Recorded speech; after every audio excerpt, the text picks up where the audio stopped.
출애굽기 2장 11절부터의 말씀입니다. 모세가 장성한 후에 한 번은 자기 형제들에게 나가서 그 고역함을 보더니 어떤 애굽 사람이 어떤 히브리 사람 곧 자기 형제를 치는 것을 본지라. 좌우로 살펴 사람이 없음을 보고 그 애굽 사람을 쳐 죽여 모래에 감추니라. 이튿날 다시 나가니 두 히브리 사람이 서로 싸우는지라. 그 그른 자에게 이르되 내가 어찌하여 동포를 치느냐 하매 그가 가로되 누가 너로 우리의 주제와 법관을 삼았느냐. 내가 애굽 사람을 죽임같이 나도 죽이려느냐. 모세가 두려워하여 가로되 일이 탈로 되었도다. 바로가 이 일을 듣고 모세를 죽이고자 하여 찾은지라. 모세가 바로의 낯을 피하여 미디안 땅에 머물며 하루는 우물 곁에 앉았더라. 미디안 제사장에게 7달이 있더니 그들이 와서 물을 길어 구유에 채우고 그 아비의 양무리에게 먹이려 하는데 목자들이 와서 그들을 쫓는지라. 모세가 일어나 그들을 도와 그 양무리에게 먹이니라. 그들이 그 아비 르울에게 이를 때 아비가 가로되 너희가 오늘 어찌하여 이같이 속히 돌아오느냐. 그들이 가로되 한 애굽 사람이 우리를 목자들의 손에서 건져내고 우리를 위하여 물을 길어 양무리에게 먹였나이다. 아비가 딸들에게 이르되 그 사람이 어디 있느냐. 너희가 어찌하여 그 사람을 버리고 왔느냐. 그를 청하여 음식으로 대접하라 하였더라. 모세가 그와 동거하기를 기뻐하며 그가 그 딸 십보라를 모세에게 주었더니 그가 아들을 낳음에 모세가 그 이름을 게르솜이라 하여 가로되 내가 타국에서 객이 되었음이라 하였더라.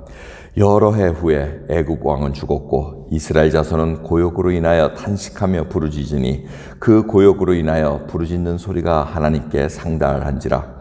하나님이 그 고통 소리를 들으시고 아브라함과 이삭과 야곱에게 세운 그 언약을 기억하사 이스라엘 자손을 권념하셨더라.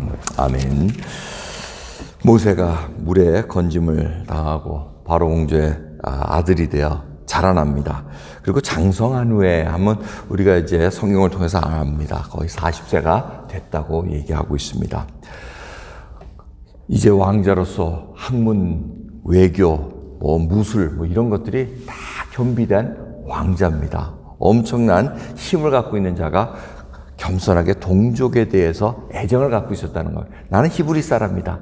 그거는 어저께 말씀드렸지만 어머니가 이렇게 젖을 먹이면서 또 키우면서 거의 3살까지 키우지 않았을까 이렇게 생각합니다. 그때까지 신앙을 주고 또 믿음을 주고 이런 식으로 훈련을 시켜서 이 모세에게도 그 동족의식이 있었다는 겁니다. 그런데 자기 애굽 사람이 히브리 사람을 치는 걸 보고 부화가 납니다. 화가 납니다. 의협성이 발동됩니다. 그래서 그 애굽 사람을 좌우를 살펴본 후에 아무도 안 보는 걸 확인한 후에 죽여놓고는 모래에 감췄습니다.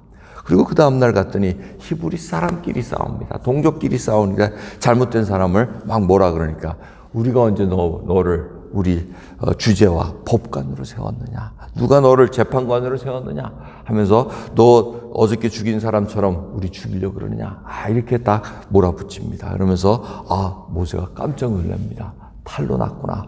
그리고 광야를 떠납니다. 근데 솔직히 애굽 왕자가 애굽 사람 하나 죽인 거 문제 되겠어요? 얼마든지 커버업 할 수 있습니다. 왕자가 이렇게 해서 이렇게 죽였다 그러고 얼마든지 할 수 있는데 이 학자들이 지금 연구하기는 이때 당시 모세가 굉장히 정치적인 소용돌이 속에 있었다는 겁니다. 그렇기 때문에 지금 바로가 된 그 사람이 어떻게 해서든지 모세를 정적으로 보기 때문에 빌미만 있으면 죽일 궁리를 지금 찾고 있는데 잘 잡혔다는 얘기죠. 그쪽에서 볼 때는 이 일만 있으면 모세를 딱 없앨 수 있겠구나. 그리고 자기의 그 왕권을 탄탄하게 갖고 있어요. 그러니까 모세도 굉장한 실력과 파워를 갖고 있는 그런 상황이었습니다. 하지만 항상 마음속에는 내가 이렇게 누리는 영화를 누릴 수 없다는 것들을 알고 있었다는 겁니다. 그게 히브리서 11장 24절부터 잘 나와 있습니다. 바로의 공주됨함을 칭함을 거절했다는 거예요. 부귀 영화를 믿음으로 다 거절했다는 겁니다. 그리고 그리스도의 능력을 이렇게 받는 것들, 애굽의 보화를 사랑하는 것보다 더 좋아했다고 기록하고 있습니다. 그 말씀은 뭐냐면 예수님이 받는 그 수모와 곤욕을 모세도 당했다는 겁니다. 이게 지금 당하지 않습니까? 동족을 위해서 지금 애를 썼는데 거절을 해버립니다. 이와 같은 수모를 당하고 지금 모세가 안 되겠다 하고 미디안 사람 쓰는 광야로 멀리 도망을 갑니다. 거기서도 모세의 그 성품을 알 수가 있습니다. 이 불이 당하는 걸 도저히 견딜 수가 없는 그러한 자입니다. 그래서 그 미디안 제사장의 딸 7이 양무리를 치러 오는데 다른 목자들이 와서 막 불이하게 하는 걸 봅니다. 그걸 또 못 견딥니다. 가서 도와줍니다. 이건 이 모세는 모든 게 다 뛰어난 사람입니다. 그 정도 다른 목자들이 있다 그래서 주눅 들고 이런 자가 아닙니다. 딱 대항해가지고 정리하고, 그 다음에 모세가 한 일이 뭡니까? 19장 보면은 그 딸들의 말을 보면 그 사람이 목자들의 손에서 건져내고 우리를 위하여 물을 길어서 양무리에게 먹였나이다. 야, 이거는 쫓아낸 것뿐만 아니고 또 인도해가지고 물을 길어가지고 또 먹여줬다는 것까지. 야, 이거는 정말 모세의 성품을 알아볼 수 있는 한 장면입니다. 근데 그 아버지가 제사장, 미디안의 제사장인 이드로라고 제사장 직분의 이름인데 이름은 루엘입니다. 루엘이라는 분이 어떻게 그 사람을 그냥 버려두고 왔느냐. 이 은혜를 갚을 줄 모르는 얘들아, 데리고 오너라. 모세가 그래도 그 자리에 있었나 봅니다. 애굽 사람이라고 딸들이 얘기했는데 아마 행색도 애굽 사람 같이 하고 옷도 다 애굽 옷을 입었던 모양입니다. 그래서 이제 와서 보기 좋고 딸도 7이나 있는데 좀 도와달라는 해서 나중에 보면은 모세가 자기 재산이 없습니다. 3장 내일 거 보면은 제사장 이드로의 양무리를 치더니 하고 이렇게, 이때 80세 아닙니까? 양무리를 쳤다는 거는 자기 재산 아니고 장인의 그 양무리를 쳤다고 이렇게 기록을 하고 있습니다. 아무도 청지기로서 잘 감당했던 것을 우리가 내일 통해서 볼 수가 있습니다. 그래서 모세는 거기서 이제 터전을 잡습니다. 그리고 시간을 흐르는 것을 볼 수가 있습니다. 그런데 23절, 24절, 25절을 보면 하나님께서 지금 거의 40년 세월이 이제 흘러갈 거라는 것을 얘기하면서 이스라엘의 고욕을 봤다는 겁니다. 그리고 그 고욕으로 인해서 부르짖는 소리가 하나님께 상달되고 고통의 소리를 들으시면서 이스라엘 자손을 권념하였더라. 아브라함과 이삭과 야곱의 그 언약한 것을 하나님께서 기억하시고 권념하여. 이 기억이 났다는 것은 까맣게 잊어먹고 있다가 생각났네 이런 게 아니고 항상 갖고 계셨다는 겁니다. 그러면서 이스라엘 자손을 권념하셨더라. 이 권념하셨다는 것은 바로 알고 있었다는 겁니다. 항상 보시면서 알고 이제 때가 되면 하나님께서 간섭하실 것을 얘기하고 계시다는 것입니다. 그럼 오늘 본문 말씀을 통해서 저희가 한번 생각해야 될 것은 하나님의 뜻을 우리 생각으로, 우리의 힘으로 할 수 있는 것은 아니라는 것입니다. 모세는 이스라엘의 백성 구원하고 싶은 욕망이 있었습니다. 이 어려운 상황 속에서 구원을 해내야 되겠다. 그런데 자기 생각으로 했습니다. 그것이 살인까지 저지르는 엄청난 일을 행하게 됩니다. 그러기에 우리의 혈기로 단지 마음에 있는 의협심으로 할 수 있는 것이 아니라는 겁니다. 하나님의 능력으로 할 수밖에 없고 하나님께서 주시는 그 타이밍을 잘 기다려야 된다는 것입니다.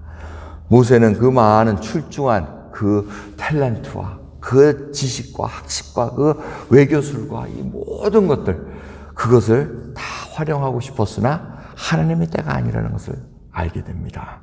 그래서 이제는 도망자로서 저 초에 묻힐 수밖에 없는 그런 상황이 된 것을 볼 수가 있습니다. 이런 그러기에 저희들이 생각해 봐야 됩니다. 우리가 성경을 통해서 압니다. 그 세월이 40년이라는 세월입니다. 사람들 속에는 다 잊혀진 것 같습니다. 모세라는 자도 다 무대에 저 뒤로 사라진 것 같고 하나님께서도 전혀 듣지 않는 그러한 상황인 것 같으나 성경은 뭐라 그러고 있습니까? 하나님께서는 그 언약을 기억하고 계시고 권념하고 계셨다는 겁니다. 고통의 소리를 듣고 계셨다고 말씀하고 계십니다. 지금도 하나님께서는 역사하고 계십니다. 다시 오신다는 그 약속의 그 시간 속에서 지금 저희들은 고통의 나날을 거리고 하나님 앞에 고통의 기도를 올리고 있습니다. 하나님께서는 기억하고 계십니다. 듣고 계십니다. 알고 계십니다. 보고 계십니다. 그러기에 우리도 솔직히 이 시골 구석이라면 시골이라 할 수 있는 이곳에 무대의 뒤안길에 싹 사라진 것 같이 보이십니까? 아닙니다.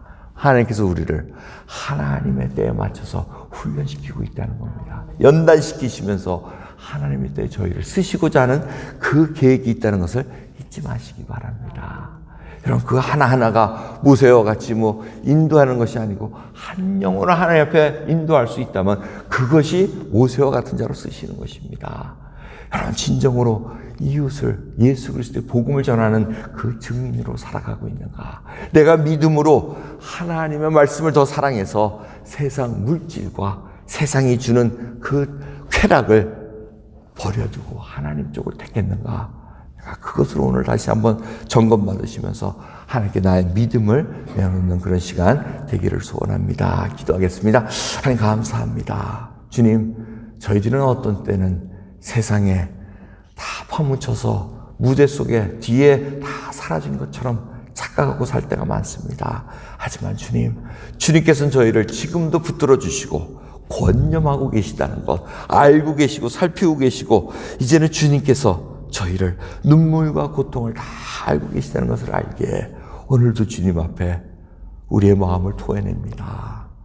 억울하게 또 수모받았던 거 그 참지 못해서 혈기로 인해서 아버지 저희들 그 컨시퀀스 그 결과를 저희들이 보고 있다는 것 알고 계시지 않습니까? 회개하며 이젠 주님 앞에 하나님의 사람으로 쓸 수 있도록 오늘도 은혜 베풀어 주시옵소서. 감사드리며 우리 주 예수 그리스도의 이름으로 기도드립니다. 아멘.